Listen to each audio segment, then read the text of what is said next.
I found the second phone in his Bentley. What I discovered next destroyed my entire world and made me a millionaire twice over. My name is Alexandra Pierce, and for 7 years I lived what everyone called a fairy tale. Marcus Pierce wasn't just wealthy, he was obscenely rich. Tech mogul, self-made billionaire, the kind of man who owned penthouses in 3 countries and whose name opened every door in Manhattan. Our meet cute was straight out of a romance novel. I was a struggling art curator at a small gallery in Soho. He walked in during a rainstorm, his $5,000 suit soaked, looking for shelter. He stayed for 3 hours, talking about Rothko and Basquiat, asking questions that showed he actually understood art. 2 weeks later, he bought every piece in my exhibition.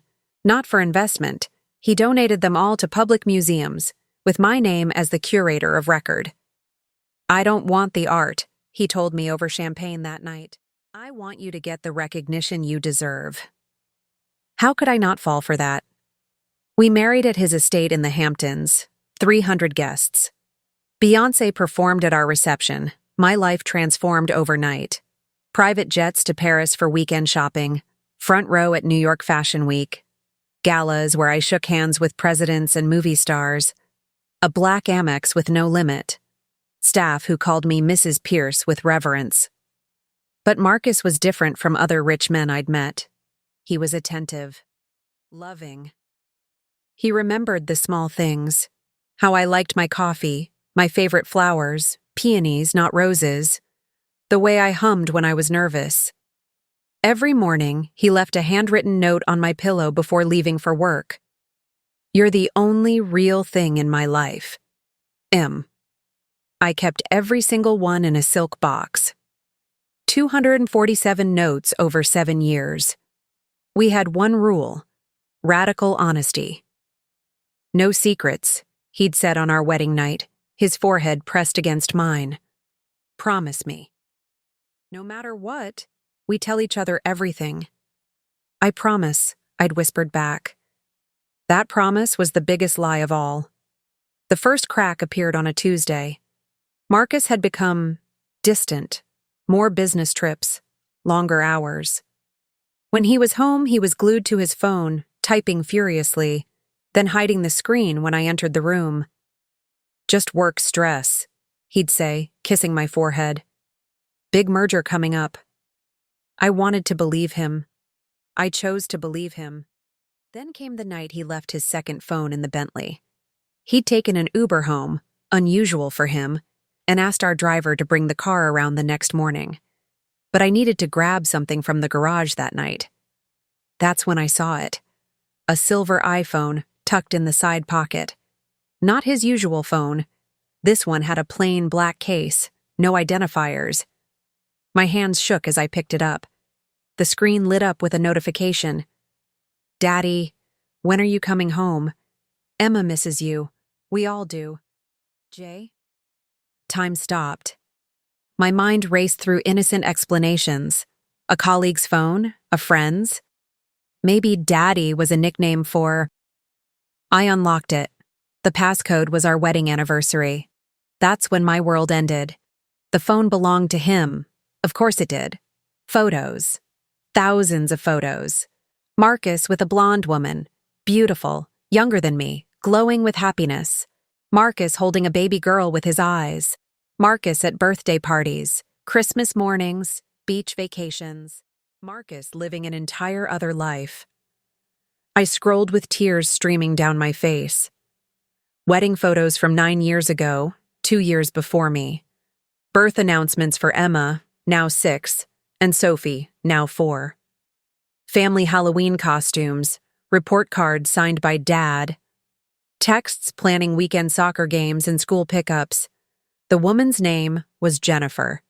She lived in Greenwich, Connecticut, 45 minutes from our Manhattan penthouse. She had no idea about me, and I had no idea about her. But here's what made me physically ill. The dates on the photos overlapped with everything. Our engagement? He was celebrating Sophie's first birthday. Our honeymoon in Bali? He'd told Jennifer he was in Tokyo for business. The weekend he surprised me with a trip to the Amalfi Coast for our anniversary. He'd missed Emma's dance recital, texting Jennifer that a deal fell through. For 7 years, I was the other woman. Except I didn't know it. I didn't sleep. I couldn't eat. I took that phone and spent 48 hours downloading everything. Every photo, text, email, calendar entry. The scope of his deception was surgical. He had 2 completely separate lives, maintained with military precision. Family Marcus, Greenwich. Married to Jennifer since 2015. 2 daughters, Emma, 6, Sophie, 4. PTA meetings, soccer practices, family dinners, conservative lifestyle, church on Sundays. Jennifer thought he traveled constantly for business. Billionaire Marcus, Manhattan. Married to me since 2017. No children. Charity galas, art openings, high society. I thought he was building an empire. He'd created elaborate systems. 2 assistants who never met. Separate accountants and lawyers. Different friend groups that never overlapped. A Connecticut office he visited but lived near. Fake business trips to cover both lives. The man was a sociopath. A genius sociopath, but still a monster. I waited for him in the dark penthouse, phone in hand. When he walked in at 11 p.m., I turned on the lights. Long day? I asked, voice eerily calm. Exhausting. The Tokyo office is... He stopped when he saw the phone on the table. The color drained from his face. How long were you going to keep this up? I asked. Until one of us died? Until your daughters graduated college? Until... Alex, I can explain. Explain? I was screaming now, 7 years of love curdling into rage. You have 2 families, 2 wives. How do you explain that? He tried everything. I was going to tell you. It's complicated. Jennifer and I were basically over when I met you. I love you both differently. The divorce would destroy the company. Lies on top of lies. Did you ever love me? I whispered. Was any of it real? He looked at me with those eyes I'd trusted for 7 years. I do love you, he said. That's the worst part. I really do. Get out, I said. Get out. I didn't cry anymore. I got cold, calculated. I hired the best divorce attorney in New York. Ironically, someone Marcus had introduced me to at a charity gala. This is going to be ugly, she warned. He has resources, power. He'll fight dirty. Good, I said. So will I. But I didn't just want a divorce. I wanted justice. I called Jennifer. That phone call changed everything. Hello? A warm voice, slightly southern. Jennifer? You don't know me, but my name is Alexandra. I'm married to Marcus Pierce. Silence. I found a phone, I continued. Your photos are on it, your daughters. I think we need to talk. We met at a coffee shop in Stamford, neutral territory. Jennifer arrived looking exactly like her photos. Blonde, elegant, tired around the eyes. She'd brought a folder of documents. I knew something was wrong, she said, hands shaking. But I never imagined this. We compared notes. He'd told her I was a business associate he sometimes appeared with at events. He'd explained away the gossip columns as publicity for the company. He'd convinced her that marriage licenses were public record risks due to his wealth. She'd married him at a private ceremony, not legally binding, we discovered. She'd trusted him completely. We weren't enemies. We were both his victims. What do we do? She asked, tears streaming. I smiled. We destroy him. Together. We became a team. 2 scorned women with nuclear codes to a billionaire's life. Our attorney was thrilled. I've never had this much evidence, she marveled. We coordinated a strike. Step 1. Both filed lawsuits simultaneously, me for divorce and fraud, Jennifer for fraud and child support. Step 2. Jennifer contacted the board of his company with evidence of financial misconduct. He'd been using corporate funds for his double life. Step 3. I contacted every journalist who'd ever covered Marcus Pierce. Step 4. We filed criminal charges for bigamy.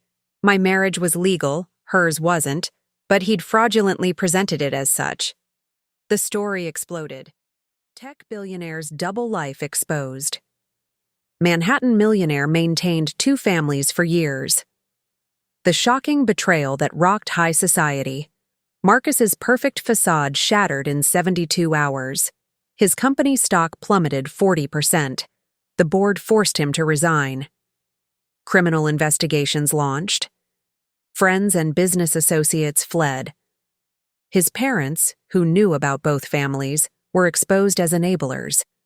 He tried to do damage control, releasing a statement about private matters and seeking help. Nobody bought it. The legal battle lasted 18 months. Marcus fought like a cornered animal. He tried to claim I'd known all along, disproven by evidence. Paint me as a gold digger, laughable, I'd signed a prenup. Discredit Jennifer as unstable. Hide assets in offshore accounts, we found them all. Intimidate us with threatening lawyers. But we had something he didn't, the truth. And the truth was documented in thousands of texts, photos, emails, and calendar entries. The judge, a no-nonsense woman in her 60s, was scathing. Mr. Pierce, in my 30 years on the bench, I have never witnessed such calculated, sustained, and callous deception.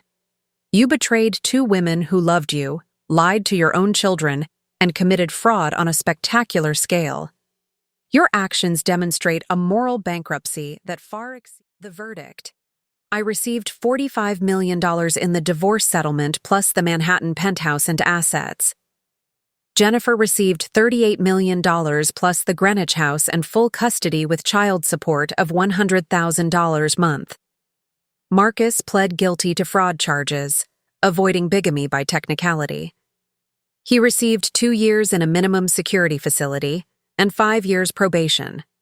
His net worth went from $3 billion to roughly $400 million after legal fees, settlements, and stock losses. But the money wasn't the real victory. Jennifer and I remained friends. Not close. The shared trauma was too much. But we checked in. She's remarried now to a high school teacher. She says she's never been happier.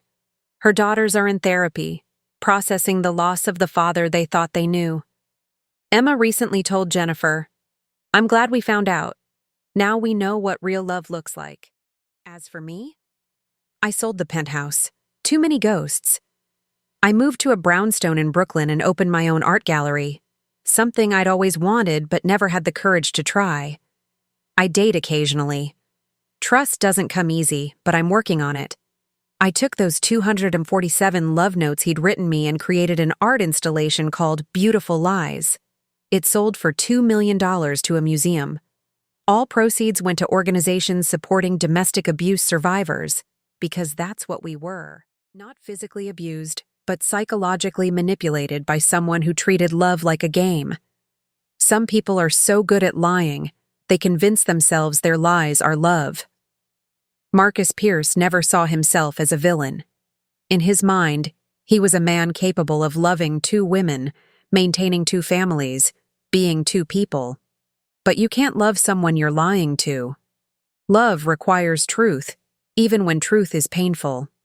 I learned that trust isn't weakness, it's a gift. And when someone breaks that gift, they reveal who they truly are. Jennifer and I didn't just survive Marcus Pierce's betrayal. We became the authors of our own stories instead of characters in his. 3 years later, I ran into Marcus at a charity auction. He looked older, smaller somehow. The confidence had drained away, replaced by something hollow. "Alex," he said quietly, "can we talk?" "No," I replied simply. "I just wanted to say I'm sorry. I know I destroyed everything, but I really did." I held up my hand. "You want to know the saddest part, Marcus? I would have forgiven an affair, even a long-term one. People make mistakes, feel lost, get weak. But you didn't have an affair. You built two complete lives, two families. For years, with precision and planning. That wasn't weakness. That was choice. Every single day, you chose deception. So no, I don't want to talk. I don't want your apology. I want you to live with what you did. I walked away. And this time, I didn't look back. If this story shocked you, subscribe for more shocking true stories that will leave you speechless. Like if you believe karma always wins in the end.